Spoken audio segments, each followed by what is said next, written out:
आपके दरमियान में खड़े होकर ये बात बड़ी जिम्मेदारी के साथ अर्ज कर रहा हूं।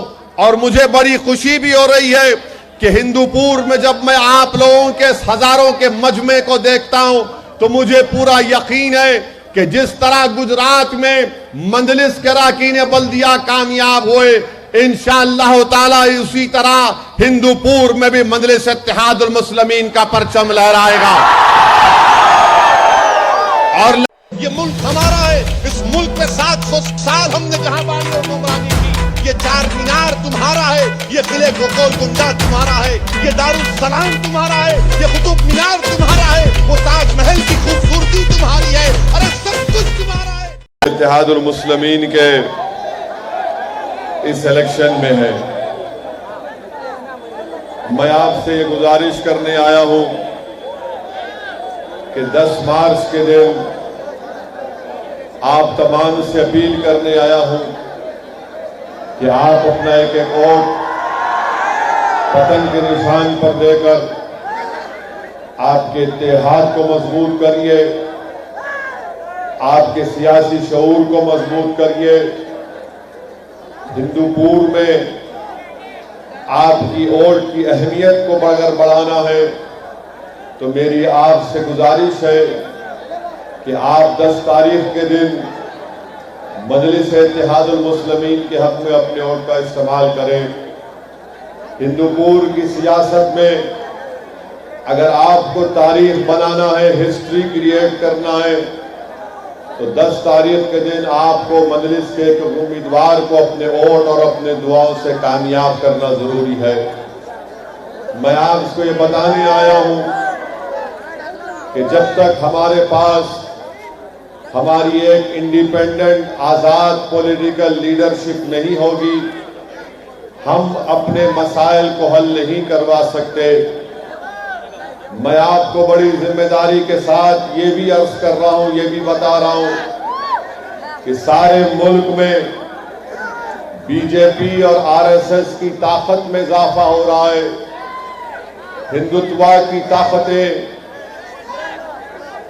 एक के बाद एक मुख्तलिफ रियासतों में या तो अपनी हुकूमत बना रहे हैं या फिर वहां पर सियासी तौर पर मजबूत हो रहे हैं। अगर आपको इस मुल्क के जमहूरी निज़ाम को पाक और साफ रखना है, अगर आप चाहते हैं कि भारत का ये पार्लिमानी निज़ाम जिसको हमारे बुजुर्गों ने शिराकतदारी का यानी पार्टिसिपेटिव या रिप्रेजेंटेटिव फॉर्म ऑफ डेमोक्रेसी को बरकरार रखना है, तो मेरी आपसे गुजारिश है कि आप MIM पार्टी को मजबूत करिए। अगर आप फैशिज्म को रोकना चाहते हैं, अगर आप फाशिस्ट ताकतों को रोकना चाहते हैं, तो मेरी आपसे गुजारिश है कि MIM पार्टी को वोट देकर कामयाब करिए। अगर आप अपनी इबादत गाहों को आबाद और मजबूत रखना चाहते हैं, तो मेरी आपसे गुजारिश है कि आप अपना एक एक वोट 10 तारीख के दिन मजलिस पार्टी को वोट देकर कामयाब करिए।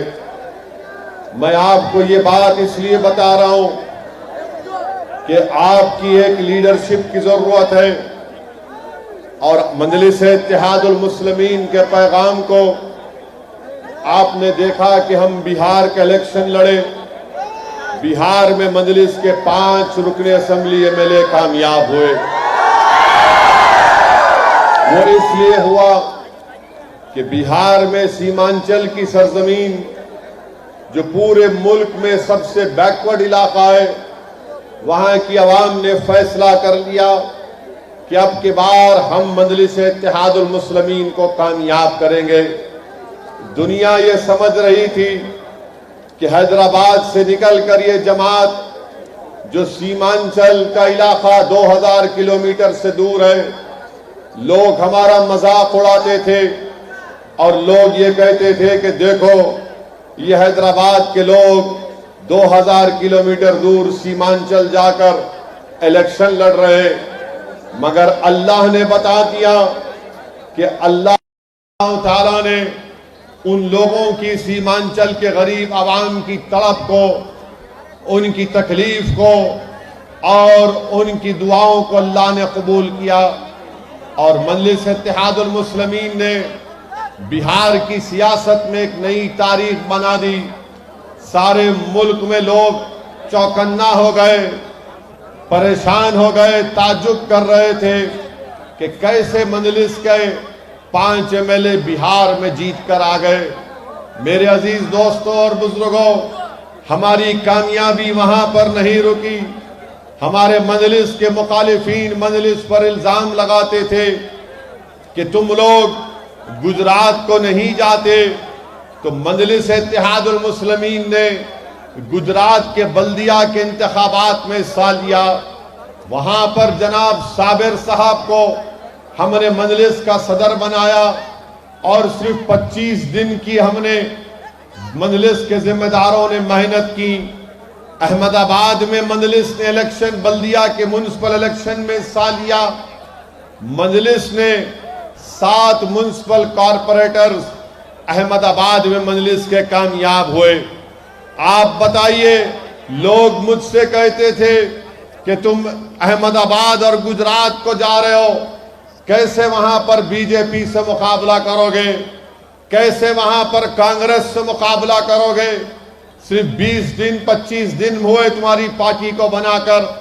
तो हमने कहा कि हम कोशिश करेंगे, मेहनत करेंगे, जुस्तजू करेंगे, गुजरात की जनता और आवाम के दरमियान में जाकर हमारी बात को रखेंगे और अगर अल्लाह उनके दिल में मजलिस की मोहब्बत डालता है, क्योंकि मेरे तकरीर के अल्फाज किसी के दिल को नहीं मोड़ सकते, दिलों को मोड़ने का काम तो रब्बुल आलमीन का है।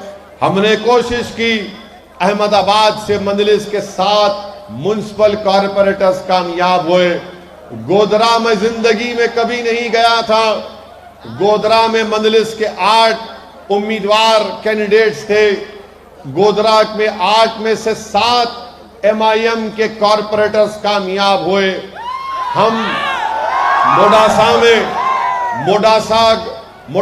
में हमने अपने उम्मीदवारों को खड़ा किया। वहां पर मजलिस मेन अपोजिशन पार्टी बन गई। मोडासा में मजलिस के 9 कॉरपोरेटर जीते और कांग्रेस के 6 जीते। भरूच में हमने कैंडिडेट खड़ा किए, हमारा एक वहां से उम्मीदवार कामयाब हुआ। मेरे अजीज दोस्तों और बुजुर्गों, जब गुजरात की सरजमीन की आवाम ने मजलिस को अपना लिया, मजलिस को अपने सीने से लगा लिया, मैं आज यहां पर हिंदूपुर में खड़े होकर मैं गुजरात के उन तमाम आवाम को सलाम करता हूं, उनको मुबारकबाद देता हूं कि उन्होंने मजलिस को कामयाब किया। जो बरसों से मुख्तलिफ पार्टी वहां पर काम कर रही थी, उन्होंने मजलिस के उम्मीदवारों को कामयाब किया। और आज आप देखेंगे कि इंशाअल्लाह ताला जिस मोहब्बत और खुलूस के साथ अहमदाबाद, गोधरा, मोडासा और भरूच की जनता ने मजलिस के कैंडिडेट्स को कामयाब किया, इंशाअल्लाह ताला वहां पर मजलिस के कॉरपोरेटर्स इतना काम करेंगे, डेवलपमेंट करके दिखाएंगे, ताकि इंशाअल्लाह जब आइंदा साल जब वहां पर गुजरात के असेंबली के इलेक्शन होंगे, मुझे यकीन है कि अगर हम इसी तरह इखलास के साथ काम करेंगे तो कोई ताज्जुब की बात नहीं होगी जब अहमदाबाद में और गुजरात की असेंबली में मजलिस इत्तेहादुल मुस्लिमीन का रुकन असेंबली कामयाब होकर जाएगा। मेरे अजीज दोस्तों और बुजुर्गों, हैदराबाद में बल्दिया का इलेक्शन हुआ, म्युनिसिपल इलेक्शन हुआ। मजलिस को हराने के लिए अमित शाह आ गए, मजलिस को हराने के लिए योगी आदित्यनाथ आ गए, मजलिस को हराने के लिए बीजेपी के कौमी सदर नड्डा आ गए, मजलिस को हराने के लिए बीजेपी के मुख्तलिफ कैबिनेट, यूनियन कैबिनेट मिनिस्टर्स आ गए। मगर आपने देख लिया कि मैं फिर से हिंदूपुर की आवाम की तरफ से यहां से खड़े होकर मैं हैदराबाद की आवाम का शुक्रिया भी अदा करता हूं कि सब आए, मगर नतीजा क्या निकला? मजलिस को हरा नहीं सके। मजलिस के 44 अरकान बल्दिया कामयाब हो गए। मेरे अजीज दोस्तों और बुजुर्गों, ये इसलिए मुमकिन हुआ क्योंकि आपने वोट डाला, आपने वोट भी डाला और आपने दुआएं भी की। ये एक तब्दीली पूरे मुल्क में मुस्लिम अक़लियत में मैं देख रहा हूं। ये तब्दीली हमारे दलित भाइयों में आ रही है, जो इस बात को महसूस कर रहे हैं। आदिवासी लोग भी इस बात को महसूस कर रहे हैं कि गुजरात में हमने भारतीय ट्राइबल पार्टी से अलायंस किया, जिसके सदर 9 टर्म के एमएलए जनाब छोटू भाई वसावा साहब के साथ हमने अलायंस किया। मैं ये देख रहा हूं कि मुस्लिम अक़लियत हो, दलित हो, आदिवासी हो, वो अब तंग आ चुका है इन तमाम बड़ी बड़ी पार्टीज को वोट देकर। वो अपने आप से सवाल कर रहा है कि हम कब तक इनको वोट डालेंगे, हम कब तक खामोश बैठे रहेंगे, हम कब तक डर डर कर अपनी जिंदगी को गुजारेंगे। इसीलिए मैं आज आपके दरमियान में खड़े होकर ये बात बड़ी जिम्मेदारी के साथ अर्ज कर रहा हूं।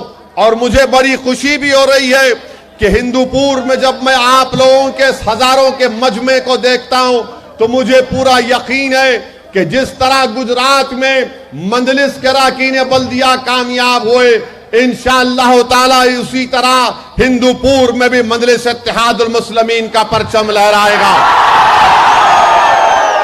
और